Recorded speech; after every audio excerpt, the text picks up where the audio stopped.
그래서 이제 대제사장, 이 당시에 이제 끌려간 곳이 대제사장에 의해서 끌려가게 되고, 그 다음에 거기서 이제 신문을 받게 되죠.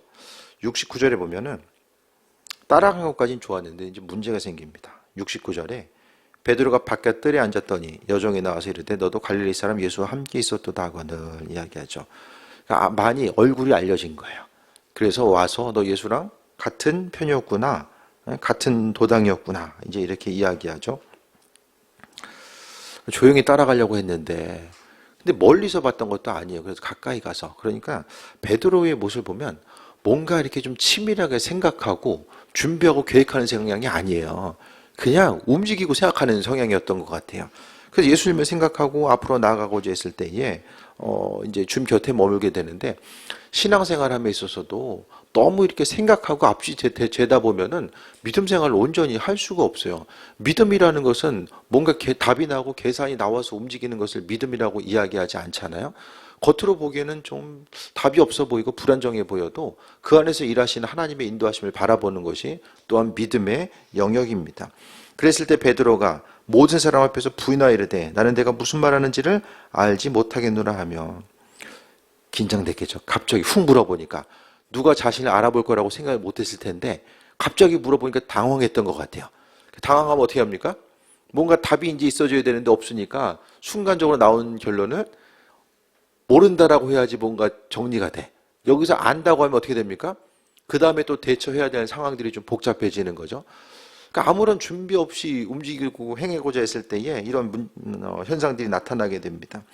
그랬을 때에 두 번째 또 나타나요. 앞문까지 나아가니 조금 더 이제 바깥들에 있다가 옆에서 이렇게 물어보는 사람, 아는 사람이 있으면 좀 뒤로 가야 되잖아요. 오히려 앞으로 가요. 왜? 조금 더 앞에 가야지만 예수님을 볼 수 있거나 소식을 들을 수 있었다라고 생각했기 때문입니다. 그래서 앞문까지 나아가니 다른 요종이 보고 거기 있는 사람들에게 이르되 이 사람은 나사렛 예수와 함께 있었도다 하매라고 또 이야기하는 거죠. 근데 본문을 통해 보게 되면 베드로의 모습 자체가 단순하지만은 그래도 주님을 걱정하는 마음이 그 본문 가운데 녹아져 있어요. 그러니까 교회에 있어서의 베드로는요, 예루살렘 교회, 예수님 이후에 예수님께서 하늘을 승천하신 이후에 예루살렘 교회의 지도자로서 그 위치를 확고히 하게 됩니다. 그 가운데서 하나님께서 베드로를 또 예수님께서 귀하게 여겨주셨고 그에게 또한 사명을 또 맡겨주셨는데, 오늘 본문 가운데 베드로는 또 근데 예수님을 부인하는 거, 그러니까 마음속에 주께서 사골기 전에 3번 부인할 것에 대해서 예수님께서 베드로에게 말씀하셨지만 그것 자체를 생각한 여유 자체가 없었던 거예요. 그러니까 주님의 음성조차 기억이 나지 않을 정도로 지금 예수님께서 잡히셨던 이 모습은 제자들에게 상당히 곤혹스럽고 충격적인 사건으로 다가올 수밖에 없었습니다. 갑자기 식사하시고 어느 순간 예수님께서 잡히시는 모습을 발견하게 됩니다. 그랬을 때 이제 72절에 보면 맹세하고 부인했다. 이 부인의 강도가 커져요. 70절에서는 그냥 부인했는데 72절에는 맹세하고 부인했다라고 이야기합니다. 조금 있다가 그러니까 한 사람 지나간 다음에 또 한 사람이 와서 또 물어보면 지금 상황은 어떤 거예요? 베드로의 생각보다 더 많은 사람들이 베드로를 알고 있었던 거예요. 마스크나 끼고 다니지. 아무 생각 없이 그냥 예수님 걱정돼서 갔던 거예요. 또 73절에 조금의 곁에 있던 사람이 나와서 베드로에게 이르되 너도 진실로 그 도당이라 내 말소리가 너를 표명한다 하거는, 이제는 구체적인 증거를 대요. 증거가 무엇입니까? 그냥 얘기하는 것이 아니라 너 말소리가 그렇다.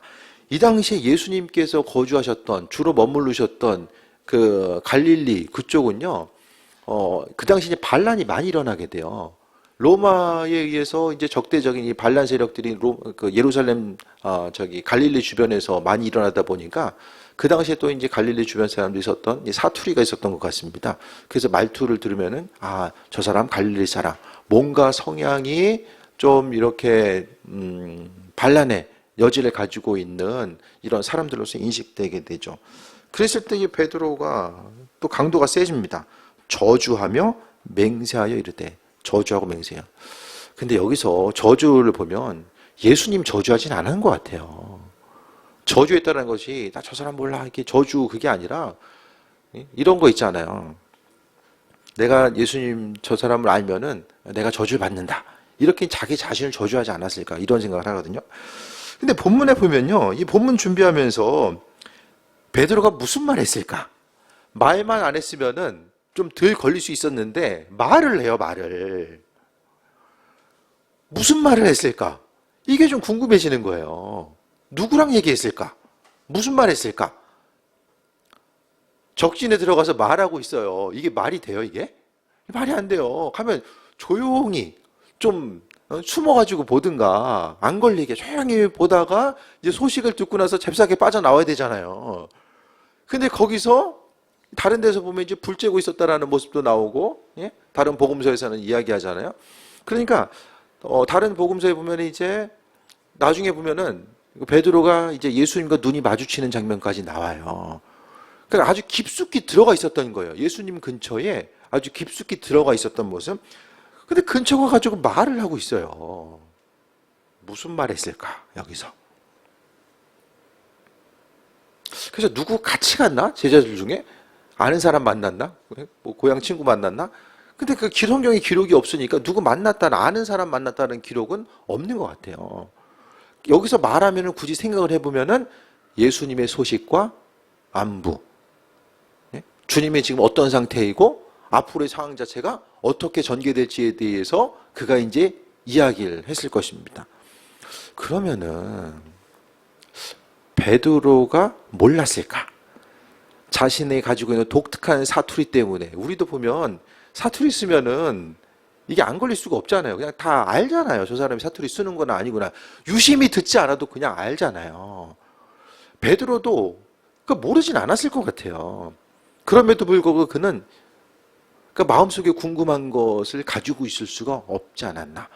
계속해서 그는 예수님을 향해서 그 예수님의 소식에 대해서 궁금하고 또 물어봤을 것입니다. 그럼 베드로는 어떤 믿음의 소유자예요? 좀 시야가 좀 바뀌게 되죠. 베드로의 입장이 아니라 그냥 다른 사람이 베드로를 판단하는 것만 보면, 아니 수제자, 주님께서 그렇게 아껴줬는데 한 번도 아니고 두 번도 아니고 세 번이나 부인하고, 주님께서 부인할 것에 대해서 세 번이나 말씀해 주셨으면 좀 생각이 있는 사람이며 어떻게 세 번을 또 부인해? 그런 생각을 할 수도 있고, 참 미련하기도 하지. 그냥 눈치껏 가가지고 살짝 보고 나오면 되지. 거기서 그냥 물어보고 하느냐고 또 예수님 부인하는 이런 순간까지 맞이하게 되고. 여러분의 시야는 좀 어떻습니까? 제 생각은 베드로는 제자들 중에서 제일 믿음 있는 사람이었어요. 주님에 대해서 제일 걱정하고 주님의 잡히심에 대해서 마음속에 정말 안위에 대해서, 주님의 안위에 대해서 걱정하는 그 마음. 베드로가 좀 치밀하지 못하고 계획성이 부족했다라고 할지라도 그는 주님을 따르고 섬기고자 하는 마음, 또 주님께서 생명 되신다라는 것에 대해서 기억했던 사람이라는 거예요. 그런 베드로, 우리가 베드로를 볼 때마다 그의 이야기를 생각할 때마다 단순해 보이지만 그 어느 사람보다도 주님에 대해서 기억했고 또 주님을 가까이에서 보고자 했던 사람. 우리는 누구입니까? 우리. 동일한 상황 가운데 놓여 있었다고 한다면 우리 어떻게 행동했을까요?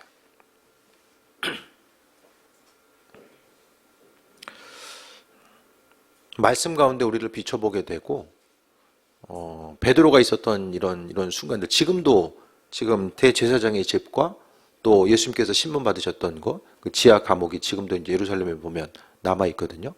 그 순간순간의 모습을 통해서 우리가 보게 되면, 주님께서 당하셨던 고난의 무게에 대해서도 이제 가서 경험할 수 있는 것도 있지만, 지금 이 시간 그 현장을 한번 생각해보고 상상해 보는 거예요.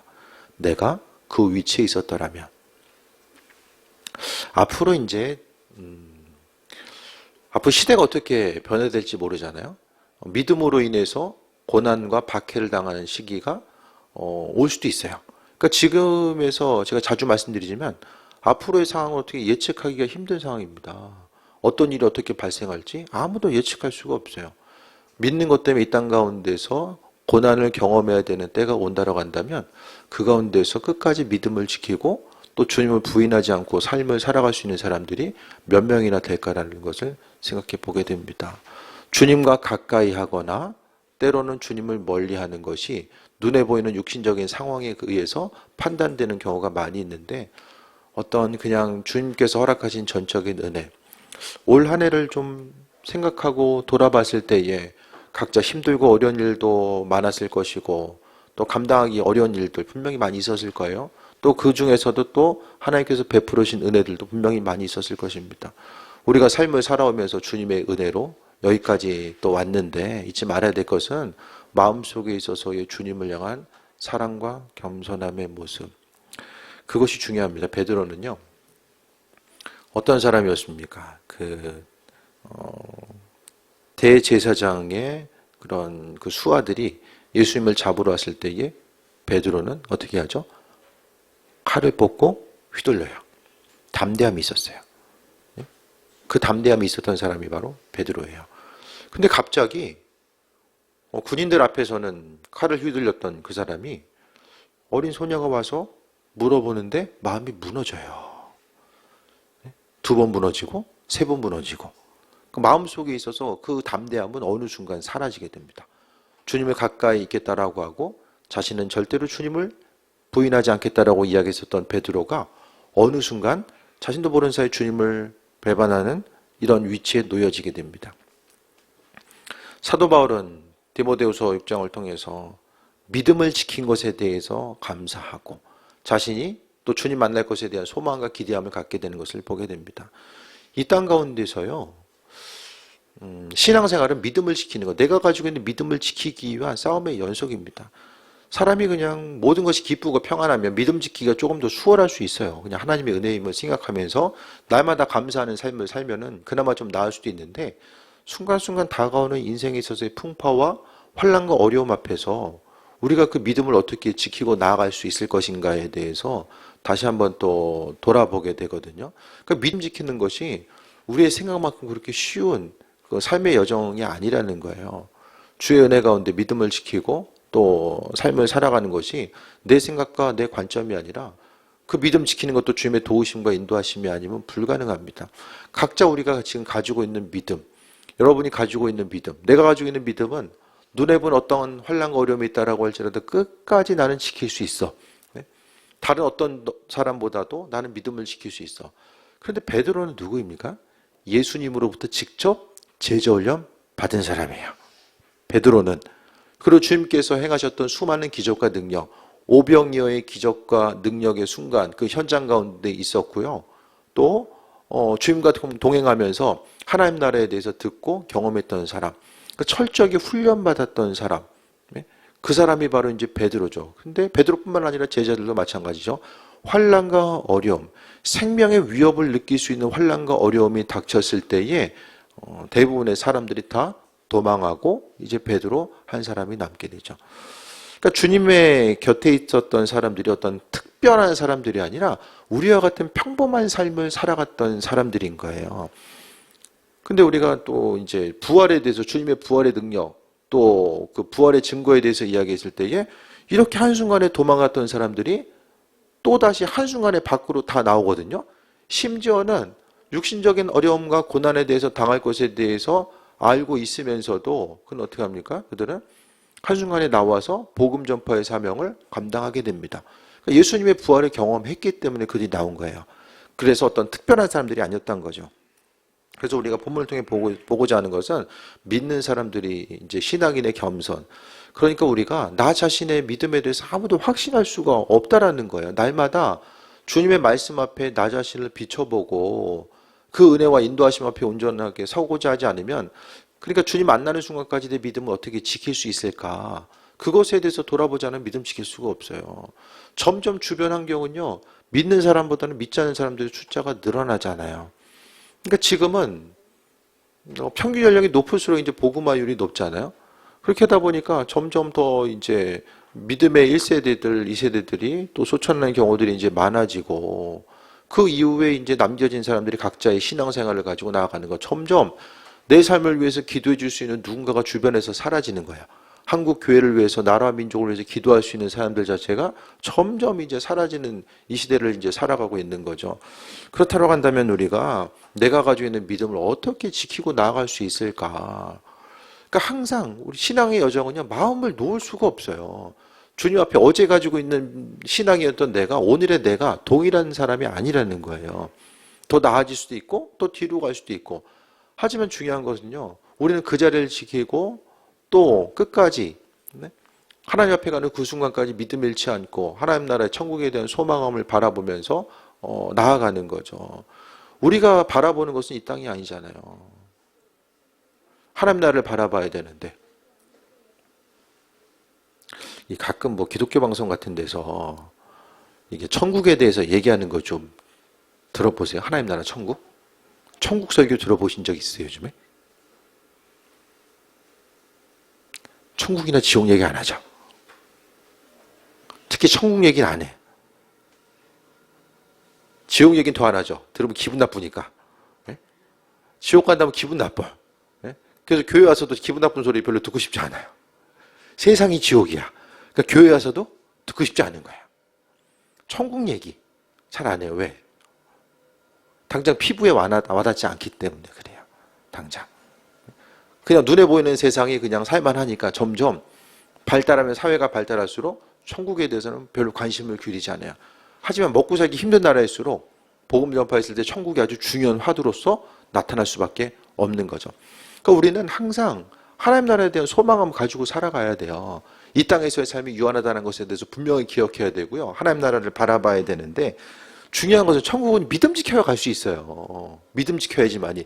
믿음을 지킨다라는 것이 그냥 교회 왔다 갔다 한다는 그게 아니라 예수님께서 내 삶의 주인이라는 것, 예수님을 주인으로 받아들였으면 어떻게 됩니까? 내 모든 결정권, 내 마음의 생각과 중심 모든 것에 대해서 주님께 맡겨드리는 거죠. 그분이 주인이라는 거예요. 주님, 주인 주자 쓴다고 말씀드렸잖아요. 예수님이 주인인 거예요. 그러니까 주인의 뜻에 따라서 우리가 삶을 살아가는 거죠. 그 주인은 우리를 향해서 어떤 태도를 갖고 계세요? 우리를 또 자녀로서 만나주시고 또 우리가 잘 되길 원하시고 기쁘고 행복한 삶을 살길 원하시는 거예요. 그냥 우리를 그냥 일시키고 부려먹기 위해서 주께서 불러오신 게 아니라는 거예요. 우리로 하여금 아버지 은혜 가운데 기쁘고 행복한 삶을 살아갈 수 있도록 우리를 불러주시고 은혜로 함께 하셨다는 것을 생각했을 때에 믿음 지켜야 돼요. 믿음. 그래서 믿음 지키기 위해서 오늘 본문 75절의 내용이 이제 하나의 힌트가 될 수 있는데요. 베드로가 예수의 말씀에 다굴기 전에 내가 3번 나를 부인하라 하심이 생각나서 밖에 나가서 심히 통곡하니라 라고 합니다. 예수님 말씀이 기억이 나서 믿음 지킬 수 있는 거예요. 예? 말씀이 기억났기 때문에 우리의 삶도요, 하나님 말씀에 우리 자신을 비춰보지 않으면 끊임없이 말씀 속에 우리를 비춰보지 않으면 그 믿음 지키고 살아갈 수가 없는 거예요. 그러니까 우리의 삶에 있어서 기준이 온전하게 돼 있는가, 자를 대봐야지만이 또 그 기준이 온전하게 서 있는가. 성경에 있어서 성경이 이제 바이블, 이 성경에 있어서 근원 자체는 이 헬라어 카논이라고 하는 캐논 이제 정경, 하나의 말씀 자체를 이야기하거든요. 그 캐논이 바로 자예요, 자. 그러니까 원어적인 의미가 자하고 성경하고 똑같은 거예요. 헬라어에 있어서. 그거를 이제 생각했을 때에 하나님 말씀이 자가 되어서 우리의 삶이 좀 본질로부터 벗어나 있고 믿음으로부터 벗어나 있는 그런 삶을 살고자 했을 때 그 말씀이 우리를 정상적인 위치로 하나님 백성으로서 온전한 삶을 살아갈 수 있게 합니다. 말씀대로 살아가는 것이 우리의 자유를 억누르고 억압하는 것이 아니라 하나님 말씀, 창조주 하나님이요, 세상을 다 디자인하고 만드셨거든요. 그 창조 질서 가운데 삶을 살아가고 있는 우리들이 또 어떠한 삶을 어떻게 살아가야 될지에 대해서 하나님 잘 알고 계시고 이 땅에서의 삶을 기쁘고 행복하게 살아갈 수 있는 이 방법으로 이 성경 말씀을 우리에게 주신 거예요. 그러니까 우리의 삶을 통해서 사람이 그냥 내가 하고 싶은 대로 내 마음대로 자유롭게 살다 보면 인생에 있어서 기쁨과 평안함을 누릴 수 있을 것 같은데 그렇게 살면은 인생에 평안함이 오지 않는다는 것을 이미 삶을 통해서 경험해 왔잖아요. 그렇다고 한다면 이 말씀에 의지해서 나 자신이 항상 주님 앞에 겸손한 자로서 내가 가지고 있는 믿음 자체가 온전해 보여도 그것이 불완전하구나. 날마다 우리의 삶을 말씀 앞에 비춰보지 않으면 내가 정말로 믿음 지키면서 삶을 살아가는 것이 이 불가능할 수밖에 없구나. 그 사실에 대해서 주님께 날마다 고백하는 삶을 살아가야 됨을 말씀드립니다. 하나님의 백성으로서 우리가 귀한 삶을 살아감에 있어서 주님 아닌 것들이 삶의 여정 가운데 버려지고 또 주님 뜻 가운데 강건함을 누릴 수 있는 그 온전함이 우리의 삶의 여정 가운데 계속되어야 됩니다.